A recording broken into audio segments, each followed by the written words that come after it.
Hello everybody, this is Dr. Jonathan Ellerby with the Althea Center in Denver. And today we have another 11 o'clock Explorations group. Explorations is actually a class or a group that we do every week at Althea, normally live and in person. And I have to say, I'm kind of missing the group. You know, we have a core group of about 15 regulars, and then the number fluctuates anywhere from 10 to 25. But our core group is pretty dedicated, and what makes the group normally so special is the way that we share. So I talk for about 20 minutes or so on a topic, and then people present comments, questions, but everyone has a chance to be heard. Now in this format we can't do that, but if you would like to send a question, whether you're new to this or not, whether you're familiar with Althea or me or not, it's fine. Everyone's welcome. You can post your question in the comment section, and then our general manager, Susan, will clip that and send it to me, and I will have it right here on my tablet. So, if you'd like to make a donation at any point, make a donation. We live by our donations and the generosity of our community, so that would be gratefully appreciated. A couple other things to let you know as we get rolling is that this Sunday we have a very special, very spectacular Earth Day celebration. And we will actually have two live musical performers, some of your favorites, Sandra Wong and Joy Adams. It is a feat of technology, but we will accomplish it for you because we care and we love our planet Earth. What else can I tell you? Next week we have a whole bunch of classes coming up. We have a special retreat, experiencing deep solitude and sacred retreat at home.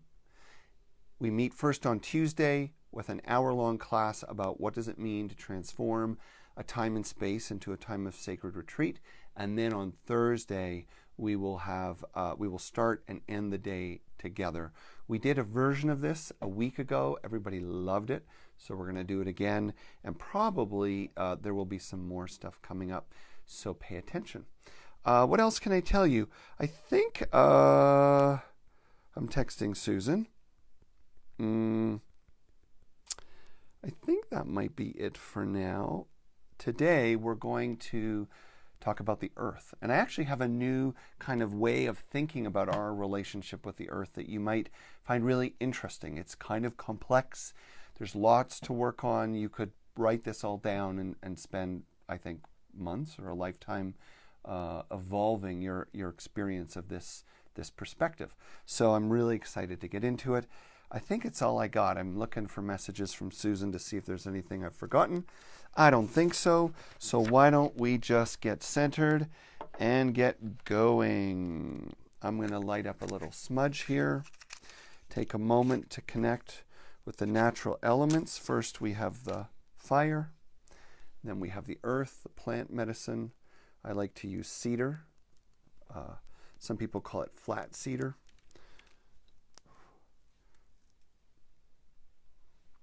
And I encourage you now to get comfortable but alert.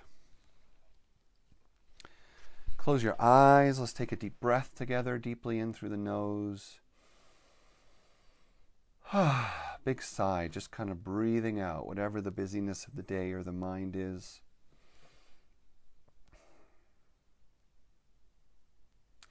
And listening, feeling yourself connecting into the stillness and the silence that you carry. Let the chatter and clinging of the mind rest. Let the busyness and distraction of the emotional world rest. Even the body, for this moment, just notice it. But let's pay attention to the stillness and the silence within.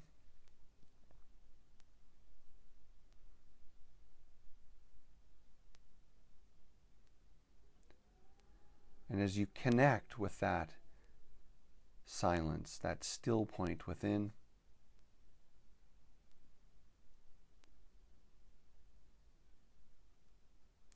Just feel, notice, remember in your heart how this is the way to transform the world. When we move into stillness, when we move into silence, and then open our eyes to nature, we experience something magical, something that we do not experience when the mind is full, when the heart is distracted, when the body is busy.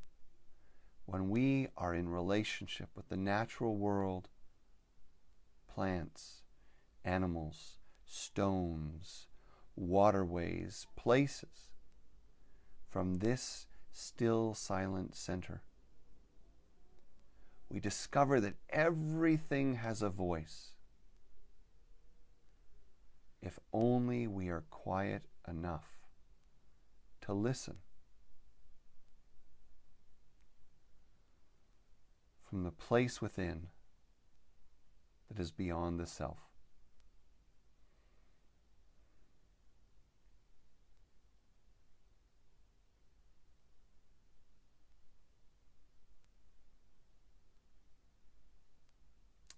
And then when you're ready, I'm going to share a poem so you can keep your eyes closed and just or it's really a writing by Henry David Thoreau, one of the great American authors of nature spirituality, of wholeness through nature.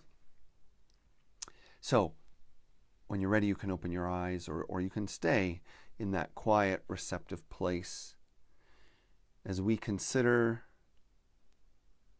his,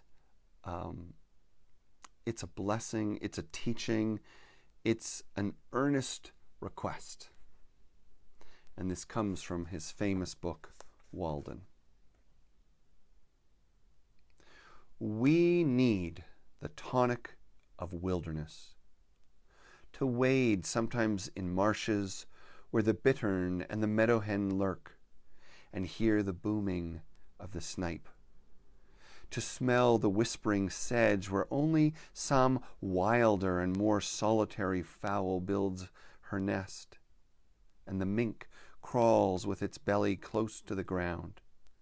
At the same time, we are earnest to explore and learn from all things. We require that all things be mysterious and unexplorable. At the same time that we are earnest to explore and learn and master all things, we require for our own wholeness that all things remain mysterious and unexplorable. That land and sea be infinitely wild, unsurveyed and unfathomed by us, because they are unfathomable. We can never have enough of nature. We must be refreshed by the sight of inexhaustible vigor, vast and titanic features, the seacoast with its wrecks, the wilderness with its living and its decaying trees, the thundercloud and the rain which lasts 3 weeks and produces the freshest. We need to witness our own limits transgressed and some life pasturing freely where we never wander.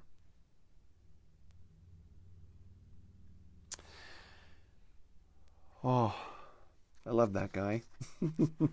So this is from a wonderful collection that I got actually when I was 13 years old, during a tremendous moment of awakening in my life. I remember I was at Yosemite National Park with my mom and dad. My brother and sister at the time were too old and too cool to go on spring break with us, so they got to stay at home and hang out with their friends. But I got to go. And I remember in the national park gift shop, I got this book. It's called The Earth Speaks. It's a beautiful collection. It's older now, but it's still beautiful. And I also found the writing and the work of John Muir.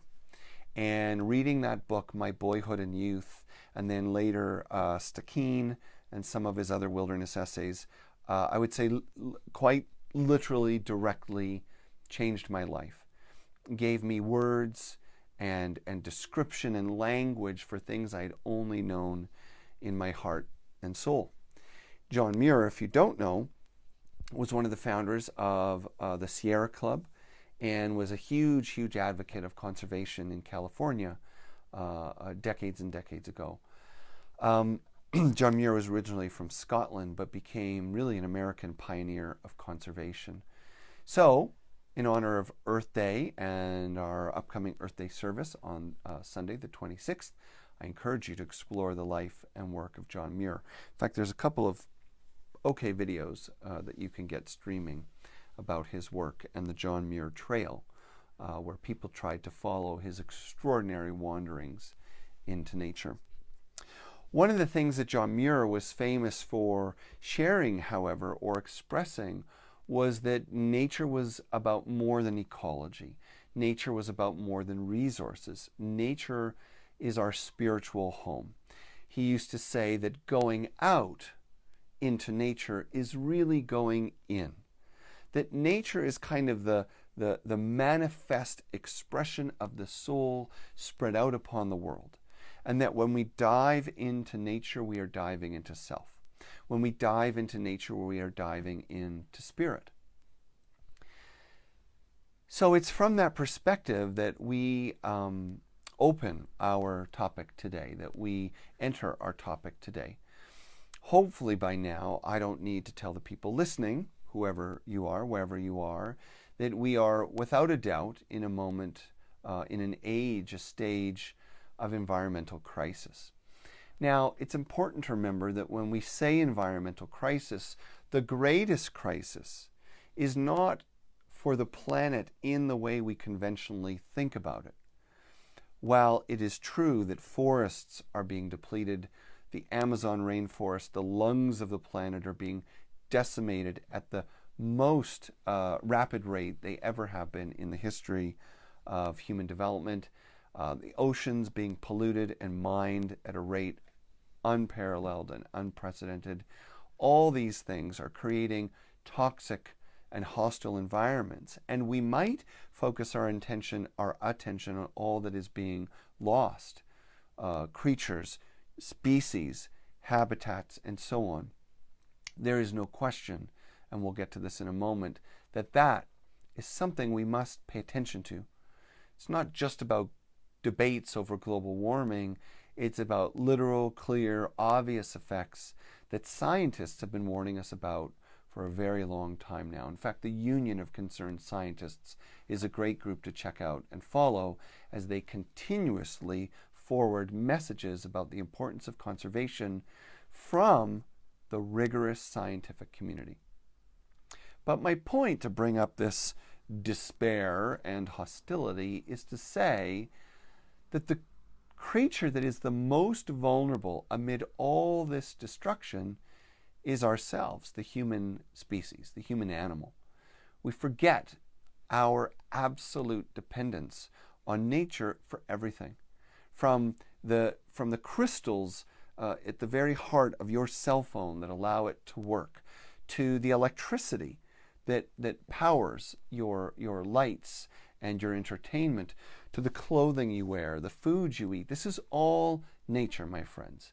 It doesn't come from anything other than the earth herself. And even when we fabricate chemicals and constructs and artificial substances, the only thing that makes them artificial is that humans are taking natural substances and refining them so as to give them new principles and properties. But it all begins with our planet. It all begins with our natural home. So the greatest thing we might be concerned about is not just the extinction of the rhino, the tiger, and so on, but it's ourselves. And the fact that we are creating a planet inhospitable to our grandchildren. Having said that, one might ask, how is it? How is it that we could make such decisions, tolerate such decisions, benefit from such decisions as a species without questioning, without saying no, without simply choosing to either not participate or to engage the things that are only life-giving and nurturing for all beings involved? The heart of this answer is disconnection. And we all know it.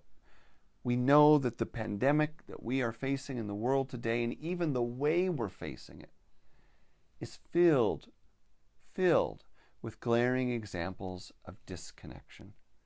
The fact that we don't pay enough attention to how we touch each other, how we influence each other, how we communicate between nations, how we share information about science and technology and medicine, and of course, as many of you have noticed, how we impact the earth. For as we slow down, consume less, travel less, work less, we find the planet thriving. We find that nature is vigorous and vital and always waiting to express and experience something new. We are the ones that look only to our self-interest, only through the lens of fear, and only through the lens of deficit. And from that place, we make decisions that cut us off. And in that way, we cease to feel the pain of nature as our own, which is the truth. When we enter stillness and silence, when we expand our consciousness, we come to realize that the human body doesn't end at the fingers and toes. The human body doesn't end at this skin-encapsulated vessel of bones and blood and organs. But in fact, this is just one system within the human experience. That the air that we breathe is very much a part of us. The quality of the water and the water around us is very much a part of us. The landscape is shaping us in body and mind, moment by moment by moment. We are inextricably built from nature, with nature, and as an expression of nature. Therefore, there can be no separating the health and vitality of nature from the health and vitality of ourselves. And here's where we get to go a little deeper today, because this kind of interdependence is something that many of us are already aware of. We need nature for food and clothing, for recreation and medicine. But we are entwined with the natural elements at an absolute core and subtle level. So, let me say, as a little reminder, if you have any questions, if you have any comments, if there's something you'd like to hear more about, you send that message in any moment, and I will certainly get to it. On the other hand, we're going to dive into something more. So I've got my magical pad of paper here. First class graphics, nothing but the best for the Althea community. It's interesting that we find this image around the world in ancient cultures.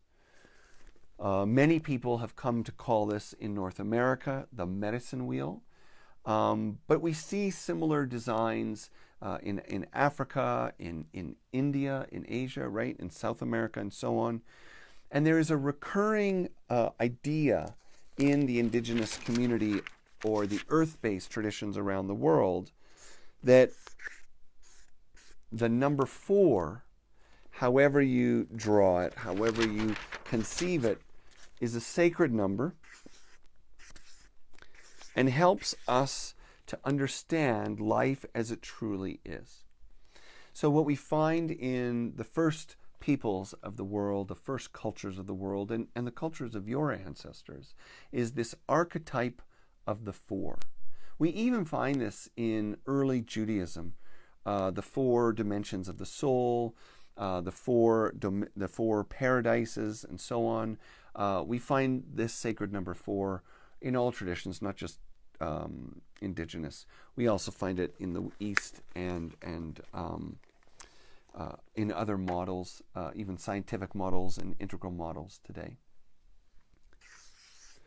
The idea is that throughout and despite all the complexity of our universe, we can understand and relate with more clarity, more energetic integrity, if we relate to things as they are energetically. So what I want to talk about now is 4 dimensions of the human experience as they relate to 4 dimensions of the natural world. Now, as per usual with explorations, this is going to be like a huge dump of information and idea and feeling in a very short amount of time. But that's what we do. And then you get to spend the rest of the day ignoring it or thinking about it.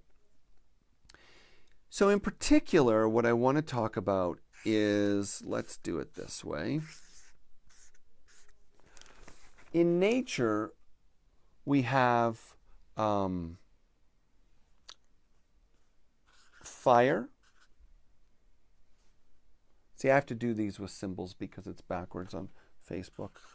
That's supposed to be a water drop. Let's just say water, fire, water,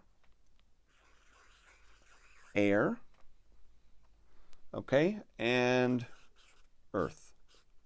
That's supposed to be a tree, okay? So earth, air, fire, water. Earth, air, fire, water. And we find that breakdown of the 4 elements again, not only in indigenous traditions, but going into ancient European traditions, esoteric traditions. It's a universal archetype. So we have earth, air, fire, and water. But inside us, you might say we have the equivalent. We have body, mind, heart, and soul. Now, I don't know that I can really depict these in a way that can't be reversed, but I'll just do body, a little person, mind, I'll make it a spark, heart, yeah, there you go, heart and soul, I don't know. You get the idea. Now, why am I taking so much time to say that there's 4 dimensions outside, 4 dimensions within? Because our life and experience, our wholeness and healing, is very much a reflection of the balance that we experience between each of the 4 dimensions within and each of the 4 dimensions without. Did you get that? So our well-being is a reflection of the balance in the relationship between the 4 dimensions within and the 4 dimensions without. So what we're really talking about here is a kind of matrix structure, right? So let's quickly draw this for you. Okay, we have 1, 2, 3, 4. Okay, you see that? I'm not going to do Roman numerals because, again, they get reversed. And then we have up above, what did we do? Let's say water, fire, earth, and air. Okay? So what I'm trying to show you is that your mind has a relationship to the water element, the fire element, the earth element, and the air element.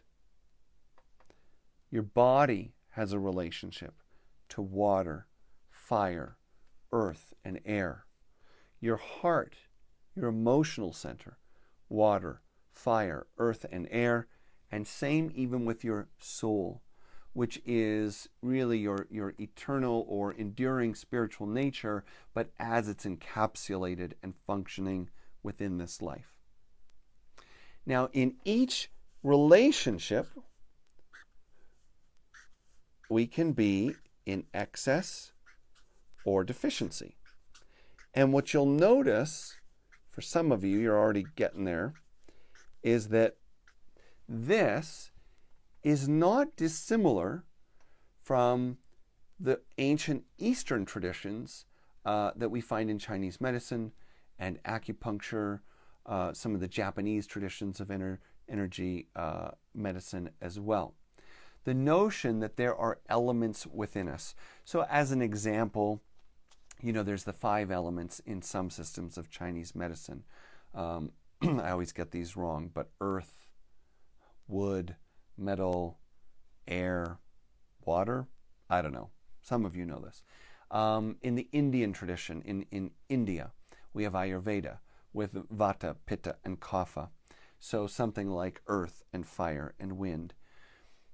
The point being that all these very old, very refined traditions of medicine have a basic understanding that is not dissimilar to this idea, that we all have multiple layers to who we are as people, mental, emotional, physical, and spiritual.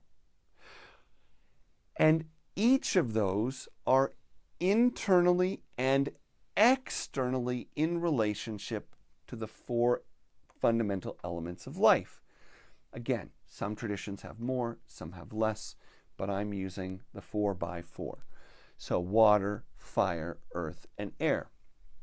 Now, let's think of an example of what the heck I'm talking about, right? Because this sounds like a little bit too intellectual at this point. Let's make it practical. And I'm looking down just because I want to make sure that Susan isn't sending me any messages telling me that everyone has left or to stop or slow down. So please send your questions.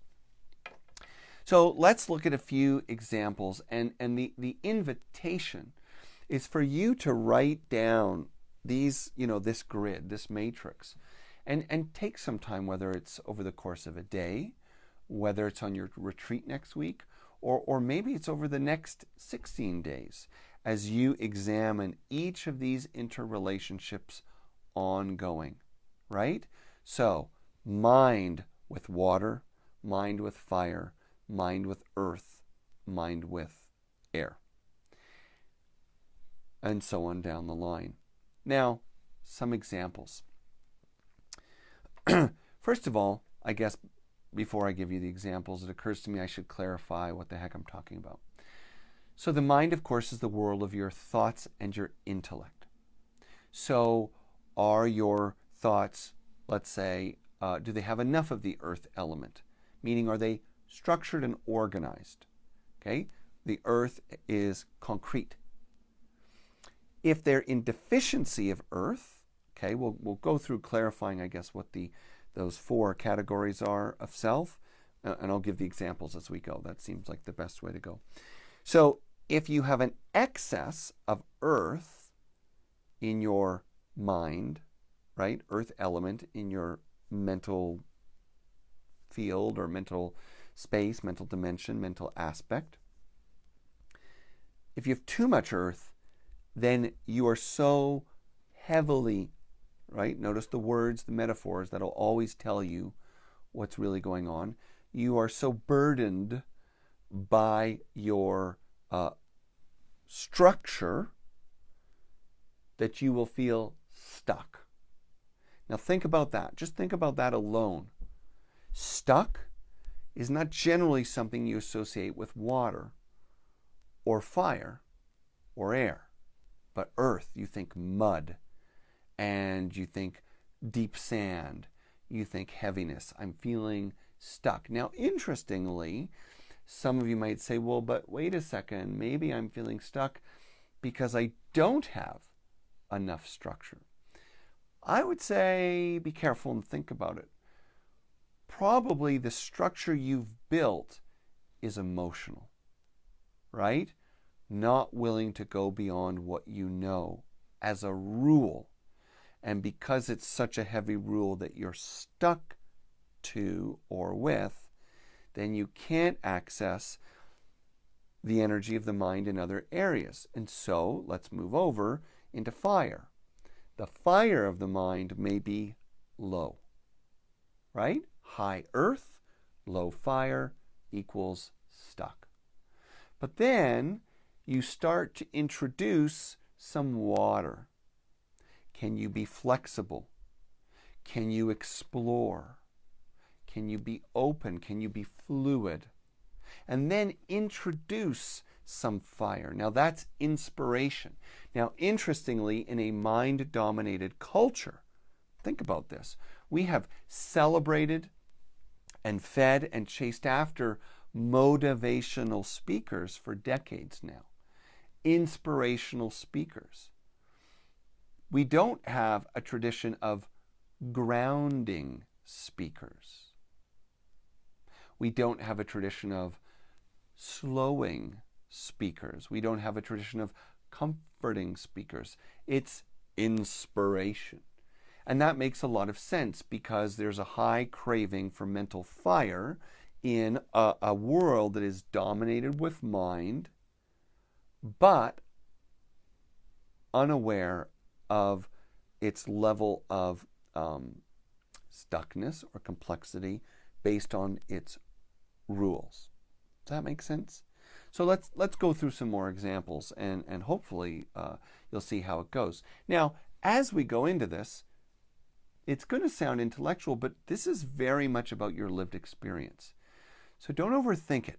This language, this model is much more something to think of poetically, metaphorically, mythically. It's actually about getting you into the energy,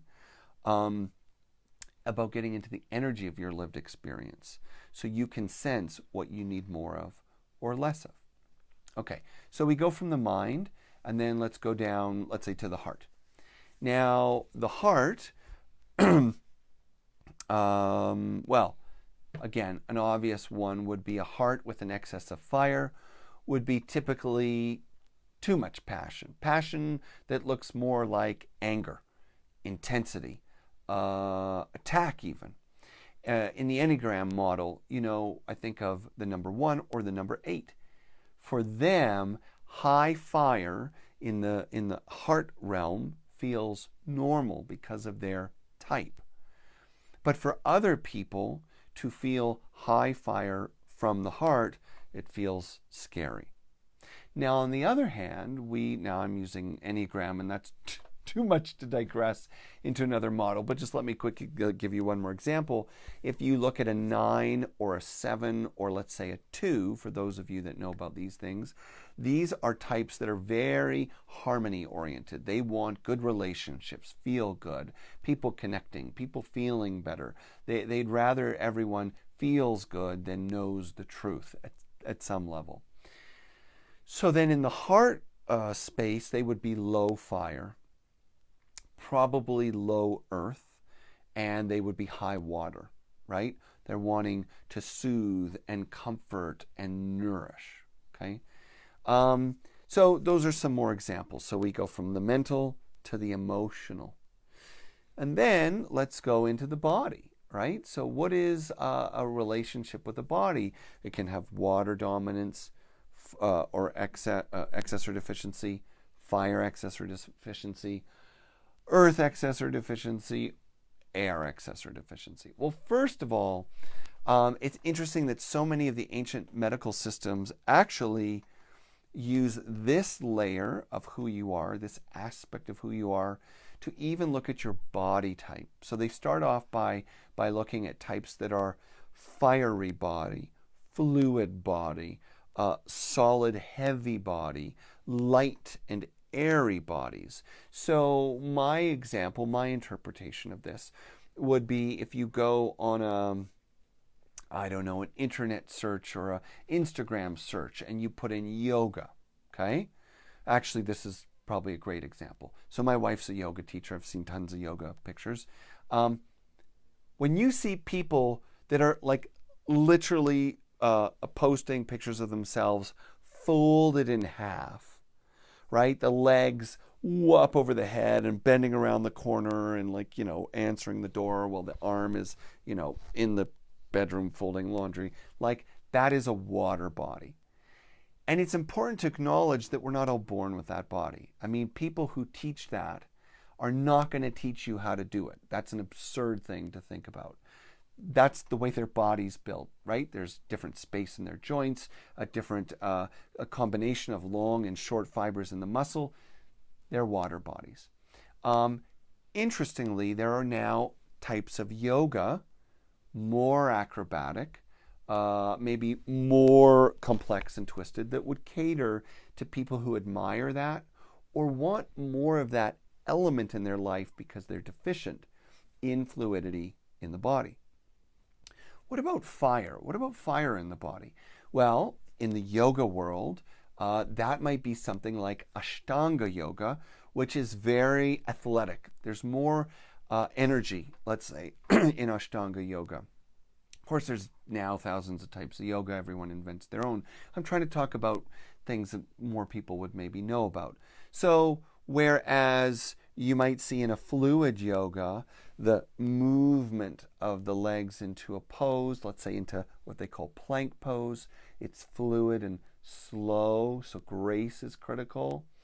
In Ashtanga, it's powerful, and it might even be quick. So there's fire in that movement. I would also say that Bikram yoga, which is the hot yoga, and moksha yoga, all those yogas that jumped into the hot yoga work, are very much about working with fire energy in the body. Now, it's interesting to notice, I've been to a couple of these classes, that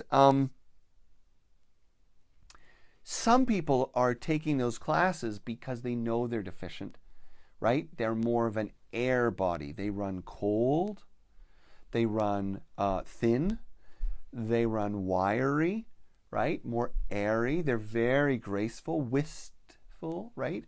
They seem like they'd be great with more fluid types of movement and dance, like ballet. So they're going to compensate for a deficiency in body fire. But there's also a lot of body fire junkies that are so identified with their body fire, they go for more. So you can use this model of interconnecting the dimensions, right? The natural elements and the aspects of self with excess and deficiency. And pay attention to your practices, to your friends, to your work. While we are in this moment of deep reflection, is there something you need more of? Is there something you need less of? Are you missing something? And remember that nothing in nature is static. Not even the highest mountain is eternal. It's all moving. It's all moving with different levels of pace and energy as we learn from the four elements. So the earth element is moving slowly, but it's moving. The wind element is moving the fastest, but it can be unstable. The fire element is moving intensely, and it drives us forward, but it can also hurt. It can hurt others. It can hurt ourselves. The water element, if it's balanced, is a nice flowing movement, moving energy in life. But if in excess, it can dissipate, right? So water turns to vapor. And if there's not enough connection to heart, it turns to ice. So what does your life look like? How would you characterize your life through these, the 4x4 breakdown? And do you notice where some areas of your life, what you have sought out, is actually a reflection of your comfort zone because you like being in that,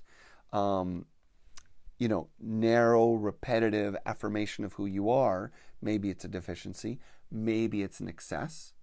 Right? So that's the type A person who loves to run and then in the car are studying and learning, and like everything is just fire, fire, fire. Fire in the body, fire in the mind, fire in the relationships. So you might love that, and you might even try to teach people to be like, find the fire in your life. And maybe those who are deficient in that need that from you, but probably what your living energy system needs is a lot of the opposite. More earth, more sitting, more listening, more receiving. And the discomfort you feel is the body, mind, heart, and soul acclimatizing to the new element entering and moving in greater excess or greater deficiency. We do have a question. I'm going to get there in just a second. So I wanted to just make sure I finished one last thing, because I gave you some examples from the mental, emotional, and physical. but I didn't talk a lot about the spiritual just yet.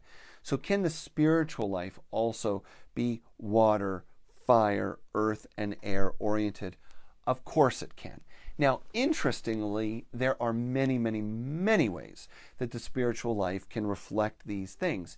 And one of the things that you've got to listen here that's so critical is that whatever is your natural orientation, whatever has been your natural investment, whatever has been your place of safety, will feel so real, so critical to you, that people that are different will feel threatening, wrong, or just plain stupid. So let's go into the spiritual world, for example. In your spiritual life, the earth-oriented people are very much, the earth junkies, right? So we like our sweat lodges, and we like our hikes, and we want all of our practices to be outside. I mean, it's just that simple. We want it to be outside. And there might be other elements represented, but nature is what's key. Nature is the metaphor. Nature is the deity.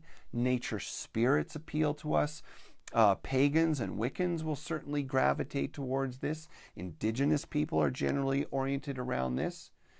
And then we have the kind of celestial seekers, right? That's the air category. They're into the future. They're into the Pleiades and astral beings and angels. And they want to bring that higher air vibration, something that transcends not only the physicality of the earth, but ascends into the ethers, okay?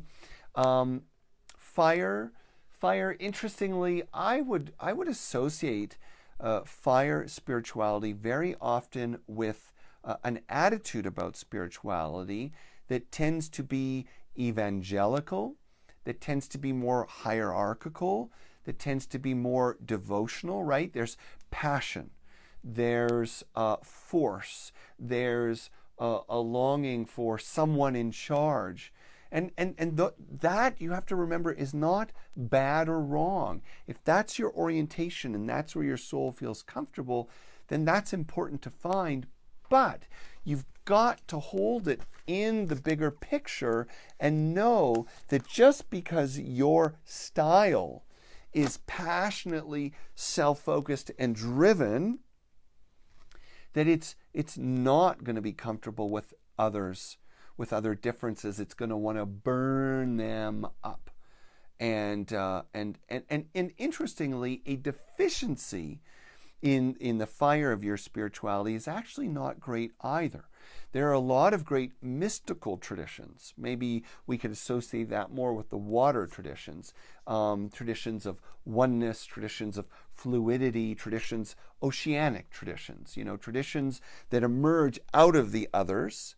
So we go from, Judeo-Christian, which might be fire, indigenous and pagan, which might be earth, celestial and new age, what might be air. But if there's too much water in them, then, and not enough fire for that matter, then there's no sustainability, because they don't really care if anyone joins. They don't really care if it grows. They don't really care if they share. That's fine if a lack of sustainability is okay for your community or your tradition or your practice. So these are just some examples to work with. And now let's close with some questions. Are you good? I don't know. Is this making sense to anybody? I'm happy to get your feedback. Send us a message. I get it. I like it. I don't get it. It's too confusing. What do you relate to? What's your type? What's your spirituality? What's your body? Whatever you want to share, hopefully you're thinking about applying it to you and make this real for yourself. All right. So, this is a question. We all have the same defined relationships depicted in your diagram. Where does our uniqueness come to play? So hopefully I've addressed this, but I'll go into it again. At the persona level only, can all levels of self cause excess or deficiency? Very good question. So my model of the self that most of you are already aware of is that there are three driving elements of who we are.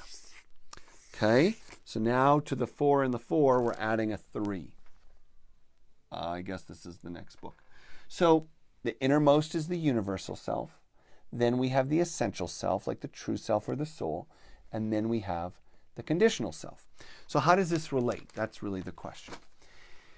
The answer is that in the grid, we are all born with a soul orientation.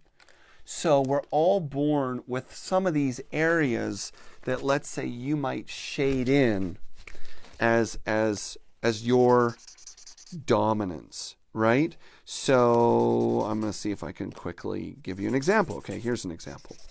Okay, so look at me. So my emotions are very watery. I'm water first and then probably fire second. But I'm emotionally, fluid, open, inclusive, wanting harmony, connection, lots of expression, lots of tears, a very, very feminine kind of relationship to my emotions. Always been that way. So that would be a soul quality. My mind, my body,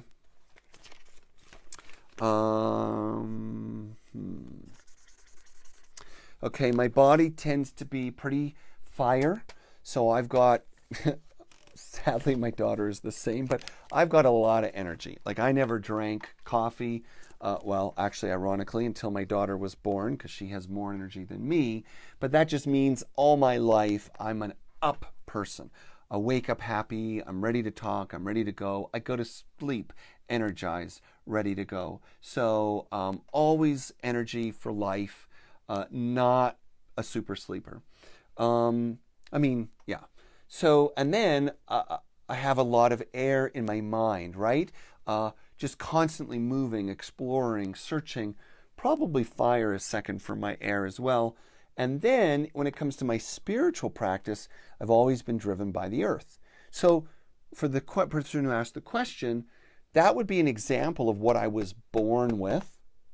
But you see, for a lot of people, this then becomes modified. So we could take another color and we could say, yeah, but I was born into a family that didn't tolerate emotions. So now my later expression was stuck. See how the conditional self now expresses its uniqueness. And even though I was an earth-oriented spiritual practitioner or spiritual type, we were in the Catholic tradition or the Jewish tradition or the Anglican tradition, or we Muslim, and we didn't have choice. We had to be there.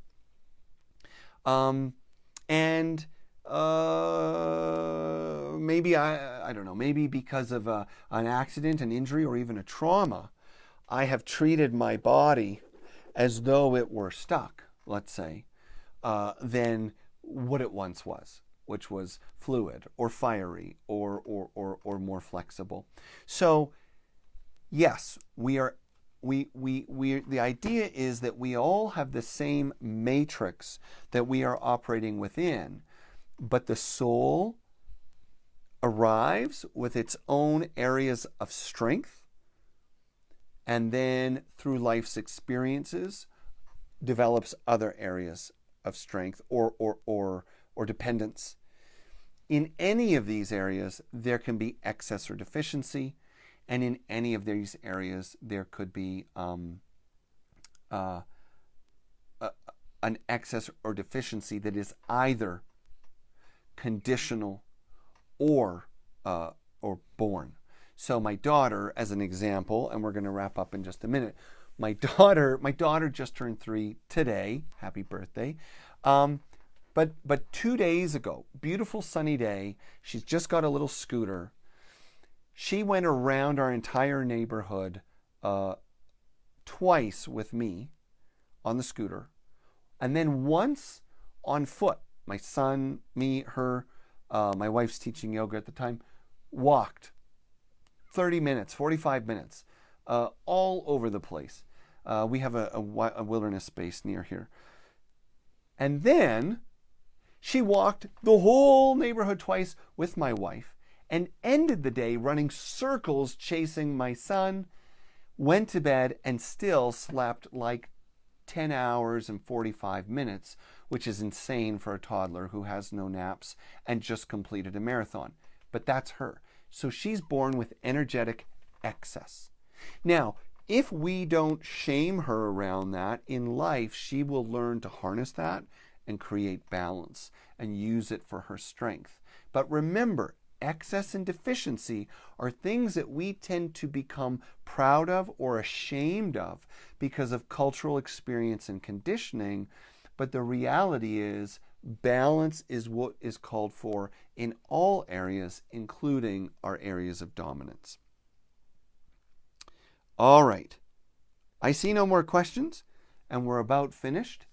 So, to come to a close, I want to thank you for sticking around. There's about 19 of you that hung in there.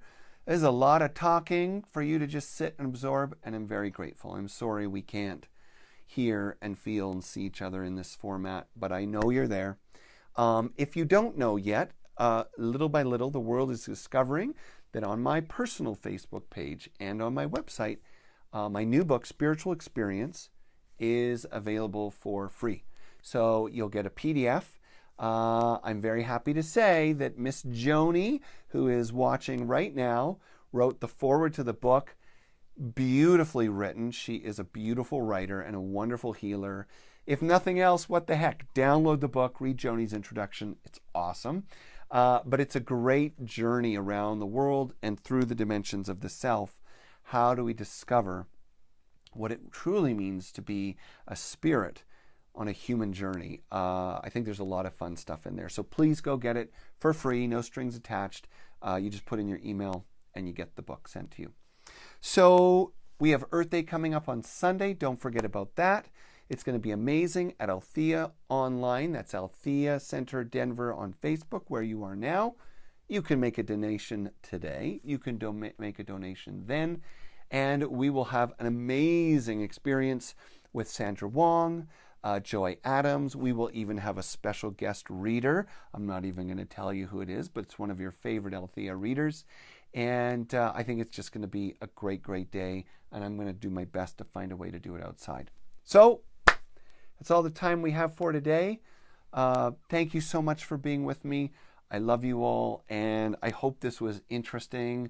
And if we were quarantined another couple of months and I had the income, I would write a book about this, because sharing it with you feels really helpful for me, and I hope it's helpful for you. Okay, take care. We'll catch you later. Bye-bye.